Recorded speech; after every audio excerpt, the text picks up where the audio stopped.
mbokk yi asalaamaaleykum seen émission seen jotaay tey nag ñu ngi koy seq ak Tahirou Sarr mi nga xam ne nag ex secrétaire national parti Rewmi nekkoon tamit ci bureau politique bu Rewmi président Idrissa Seck monsieur Sarr maa ngi lay nuyu. maa ngi lay fay Ahmed. di nuyu sénégalaises yi ak sénégalais yi. di rafetlu toogaayu tey bi pour waxtaanee parti Rewmi waxtaanee tamit politique nationale bi ci am ci dëkk bi actuellement. Idrissa Seck nag dañoo xëy ñu ne def nañ ko jiital conseil économique social et environnemental loolu tax nga tekki sa ndomba tànk wala avant loolu fekkoon na nga bàyyi. looloo tax ma tekki sama ndomba tànk nag mbetteel laa ci am mais aussi déception la boo xamante ne maanaam dañ ne lu la bett mën la waaye daanaka aussi bett na ma mais tamit xool naa ba xool ma xam ne man ak moom mënatuñu ànd. nag lu ñu àndoon diggee ko ngir réew mi dafa dem ba ci biir maanaam war ko te je pense que toll naa foo xam ne war naa mën a jël samay responsabilité pour bàyyi. léegi bàyyi naa te defe am na ko nag moom yëg na ko nag bind naa ko am na nu ma ko bindee nag noo xam ne su ko lire dina ko comprendre mais xam na ko bu baax. bureau politique bi ñaata ngeen. daanaka 30 lañu secrétaires nationaux. En même temps je suis membre aussi fondateur du parti donc ci kaw loolu laa jël sama responsabilité démissionnaire nag mënatul woon avancer parce que waxuñu woon lii. bureau politique bi ñaataa démissionné wala yow rek la. man kese maa démissionné pour le moment. xëj na ñeneen ñi dañuy xaar peut-être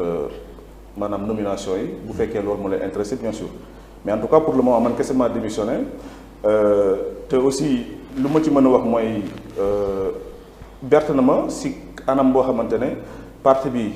dañu doon toog di diggee loo xam ne askan bi heure bi nii defuñ ko mais dañu def sax le contraire xam nga soo diggee askan bi dara mën nga ko bañ a def mais nga ñëw def le contraire dafa graaw te Idrissa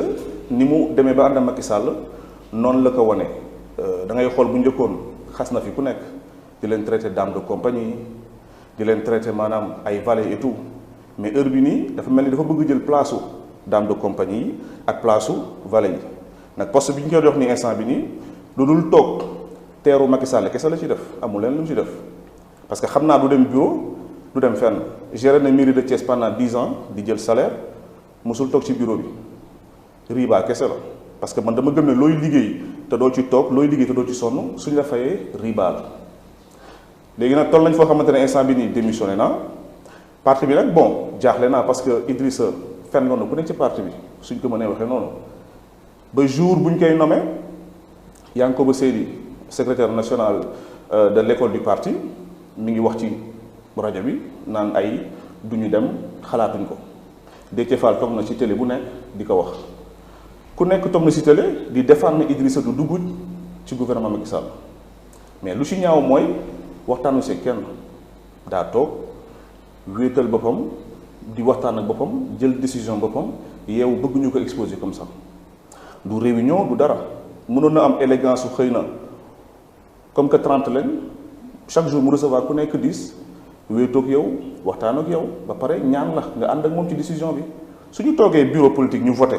ñëpp yëkkati seen loxo xëy na man moom kese maa si nar wax non ndax xam naa sama bopp mais au moins ñi xam ne jaaral na ko ci démocratie mais defu ko dafa yeewu benn jour rek ne nangoon enfin Macky Sall fal ko mu def point de presse boo xamante ne maanaam nanguwul kenn posé ko question loolu moom xëj na petit photo journaliste la parce que day ñëw daanaka day naan ay. déclaration xëj na la doon def. non du déclaration xam nga loolu forme de communication la maanaam da ngay toog def sa complot def sa deal et tout nga xool noo koy mën a joxe askan bi. mais li mu wax yow jàppoon ne raison la dëkk bi ni mu dëgër il faut ñëpp jug booloo nekk benn koom-koomu dëkk bi tam Covid bi laal nañu moom loolu la avancé quoi. leen de xam naa ko de Covid bi su laalee koom-koomu dëkk bi Covid bi laalul koom-koomu moom personnellement. laalu ko non laalu ko nag xam ba Idrissa ku xool train de vie am xam ne instant yi dundul Covid bi changé wul dara xëy na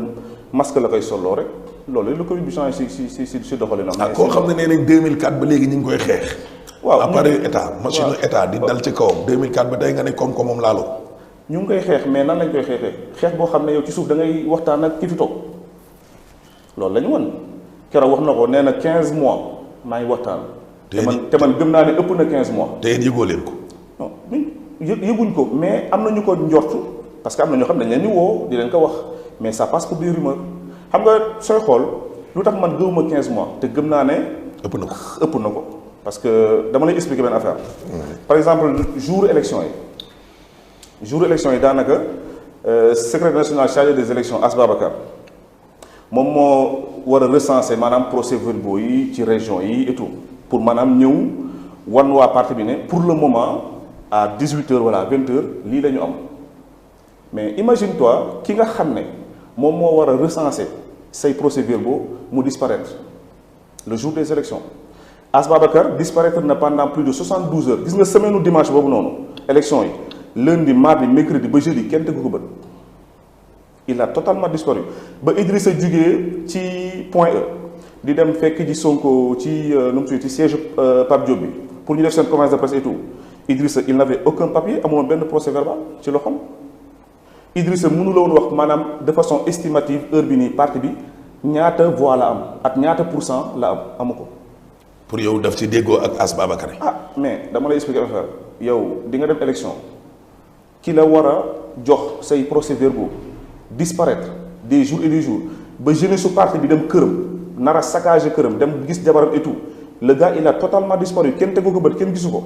kooku instant yii mi ngi wàcc ci wetu Idrissa di kaf di ree di naan kafem su dul déggoo lan la. yow sa biir wax ne nga pour yow ëpp na fukki weer ak juróomi Idrissa wax kon maanaam avant élection yi. kon dafa mel ni kon élection yi dañ ko jaay ni nga expliqué nii. loolu laa gëm man après laa ci rendre compte mooy li ma la expliqué léegi nii rek ki war a jox say këyit disparaître say résultat disparaître ñun waa Sonko ñoo ñu jox seen résultat. ñun waa Sonko waaw si waa Sonko lañ yëgee ne pour le moment am nañ temps te ñoom xam naa ne dañ doon calculer selon nag rawuñu Idrissa parce que xam naa suñu rawoon Idrissa élection bi demee neneen mais Idrissa moo bëggul woon gagné élection yi mais élection yi gagné woon na ko nag li nekkoon ci buntu Point E di xaar juste ordre am te ordre am du leneen lu dul mu dem def conférence de presse jóge fa jubilé ci gox-goxaanu Dakar yi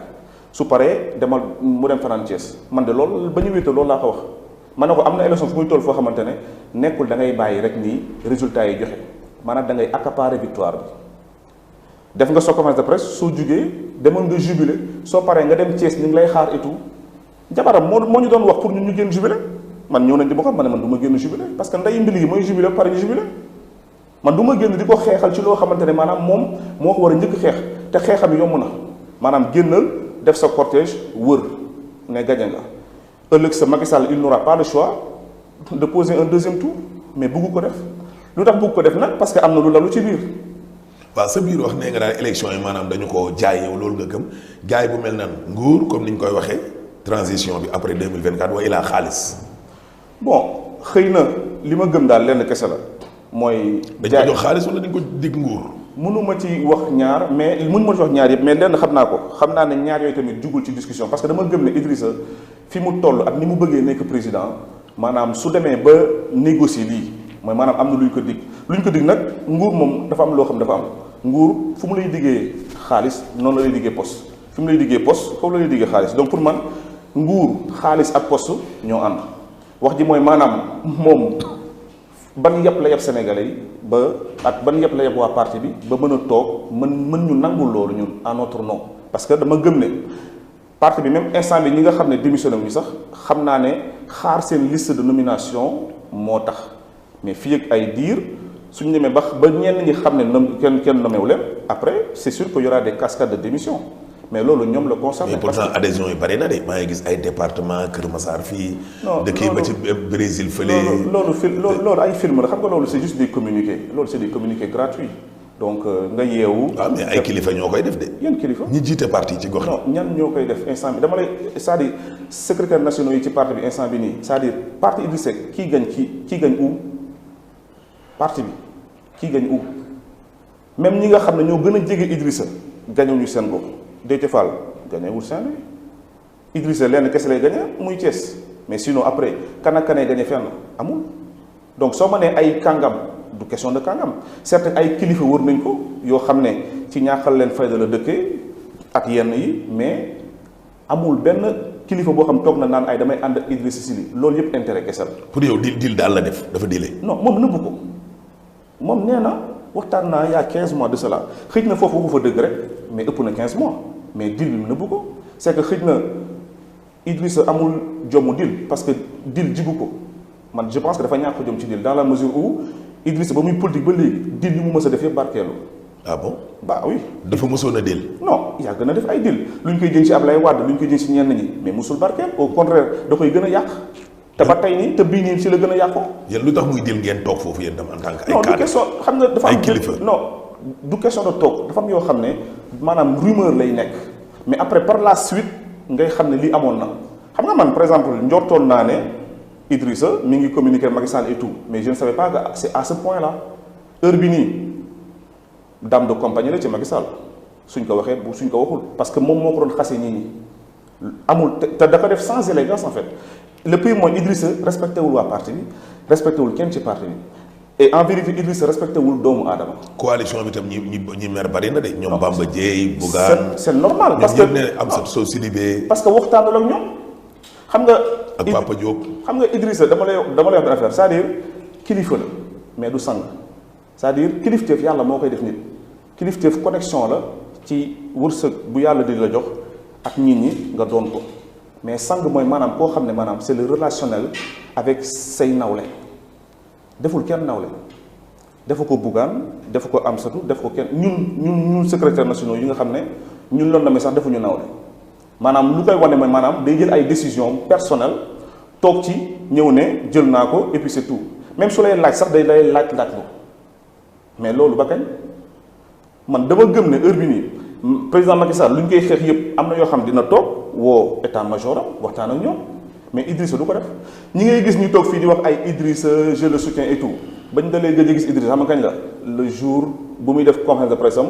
maanaam ba ñuy wax ne élection yi maanaam ñun perte nañ ko Macky Sall gagné na ba muy wax am na ñoo xam ne ba léegi si lañ gëj a teg bët ñi fiy nekk di ko défendre nii ñëpp gëj nañu gis Idrissa. mais pour yow daal Idrissa Seck daal lii mu def nii daf koy yàqal mais du ci jëlee dara selon yow. non déggoo mën na la dafa ñàkk jëm ci dil c'est-à-dire xam nga dil da nga koy def muy antu nga ciy gagné nga xam ne yaa ngi ciy avancé mais Idrissa depuis 16 ans lu ñu ko jiin ci dil yëpp da koy yàqal te bii moo ko gën a yàqal parce que bii lu ci grave mooy dama gis ay militants de cœur laa leen mën a waxee waxuma la ay militants indigents ñi nga xam ne maanaam dañuy cogg wala dañuy yaakaar dawal oto wala am leneen quoi ci falu Idrissa mais des militants de cœur yoo xamante ne Idrissa lu ñu ko mën a jiin gëmuñ ko mais terewul dañoon ànd ak moom mais dama gis ne ñooñu heure bi nii ñoo ko gën a bàyyi demal page Facebook am nga xool commentaire yi da ngay gis ni day ñëw bind ngan di texte expliquer ko fu ma jaar ak yow mais tey wàccu naa la loolu lan moo ko jar CSE bi lan la CSE amul benn pouvoir juste joxe ay conseil yow doo voter loi doo décider doo influer ci dara lenn kese ngay def toog ñu fal la nga réunir seen nit ngeen am oto am budget après ngeen fayee ko lekk riba kese pour moom xel la moo tax lu may wax rek moo xelam ñoo tolloo dafa gàtt xel. dafa gàtt xel. mais li journaliste bi doon wax noonu nag ne doon nañ ko jox tamit 30 millions fayal ko ay bor dafa am ay bor te yow nee nga commune bi laaloo ko. li ma xam ba xam daal mooy Macky xam naa dina ma dégg na xam ne Idrissa amul benn bor te na xam ne tamit Idrissa élection passée yi dépensé aussi dara loolu rek lay wax Macky su ma ko waxee nag Macky xam na Idi xam na xëy na tamit am na kilifa yi may dégg yoo xam ne dinañ xam mais dara. Idrissa dafa waxoon ne dafa am ay bor. loolu la gëmloo nit ñi et puis parti bi xam nga lu ñu wax naan ay waaw dañu war a dugg ci gouvernement bi parce que parti bi instant bi ni amatul doole amatul xaalis suñ ci defee benn 1 an et demi 2 ans génn ci. mais Macky dafa fayal ay boram. non loolu la ñu ñi di wax mais ok suñu duggee ci parti bi am benn ressource financière un moment mais où sont les valeurs en fait ana valeurs yi ana lu ñu diggee ak sénégalais yi ana li nga xam ne moo tax ñu ne ah ndaw yi lii la ñu mën a jàppale lii la moo tax ñuy xeex li moo tax ñu ànd ak Idrissa amul.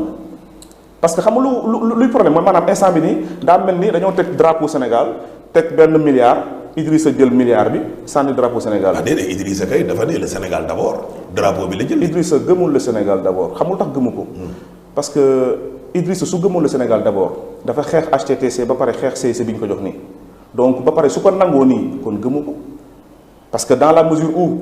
yow yaa ngi xeex ne dama bëgg maanaam ñu wàññi dundunu état bi. am na institution yoo xam dañ ko war a éliminer yow ci institution yi war a éliminer te yow yu nga jugé ne ñoo gën a ñàkk solo yow nga ñëw jël ci benn amul njëriñ gàcce bi weesuwul nga war a def passation de service demoo defi ko te pourtant xëj na peut-être amuñu observateur yu ci mën a waxtaan mais passation de service bu mu daw nii obligation la c'est un décret qui a été signé en 1976 man def naa ci ay recherche. non moom moo bëgg